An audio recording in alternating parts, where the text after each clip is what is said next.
ફક્ત એક મોમ આપ્યું છે. વારંવાર માફ કરો, પણ ફક્ત એકવાર વિશ્વાસ કરો. જીવનમાં ક્યારે કોઈને એટલા મહત્વ ન આપો કે તે તમારા ચહેરા પરથી સ્મિત છીનવી લે. ફક્ત તે જ સફળતા મેળવે છે જે સમય અને સંજોગોમાં રડતા નથી. કંઈ કાયમી નથી. તમારી જાતને વધારે પડતું તણાવ ન આપો, કારણ કે પરિસ્થિતિ ગમે તેટલી ખરાબ હોય તે બદલશે. સમય સાથે ઘણી વસ્તુઓ બદલશે. લોકો પણ, રસ્તાઓ, લાગણીઓ પણ, અને ક્યારેક આપણને પણ. આજે તમે જે કંઈ કર્યું છે તે તમારી સાથે પણ એવું જ થશે. આ ભાગ્યનો નિયમ છે. જો તમે કંઈક બનવા માંગતા હો તો કોઈનો અભાવ બનો. કોઈ જરૂર નથી. કોઈ જરૂરિયાત પૂરી કરી શકે છે, પરંતુ કોઈ કોઈનો અભાવ પૂર્ણ કરી શકતું નથી. જો તમે કોઈને કંઈ આપી શકતા નથી તો ફક્ત પ્રાર્થના કરો, કારણ કે પ્રાર્થના એ ભેટ છે જેના માટે ધનિકો પણ હાથ લંબાવે છે.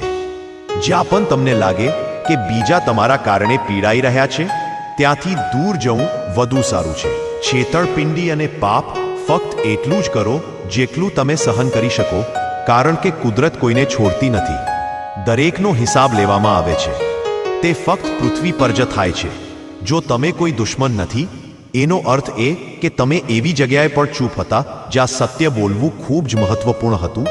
પ્રેમ સ્વતંત્ર હોવા છતાં આ પૃથ્વી પરનું સૌથી મોંઘું સુખ છે. અત્યાર સુધી મને જીવનમાં ખબર પડી છે કે કેટલાક ઊંડા સંબંધો નબળા લોકો સાથે હોય છે જે રમકડાની જેમ વિશ્વાસ તોડી નાખે છે. મેઘધનુષ્ય ત્યારે જ બને છે જ્યારે વરસાદ અને સૂર્યપ્રકાશ મળે છે. તેથી એક સુંદર જીવન માટે સુખ અને દુઃખ બંને જરૂરી છે.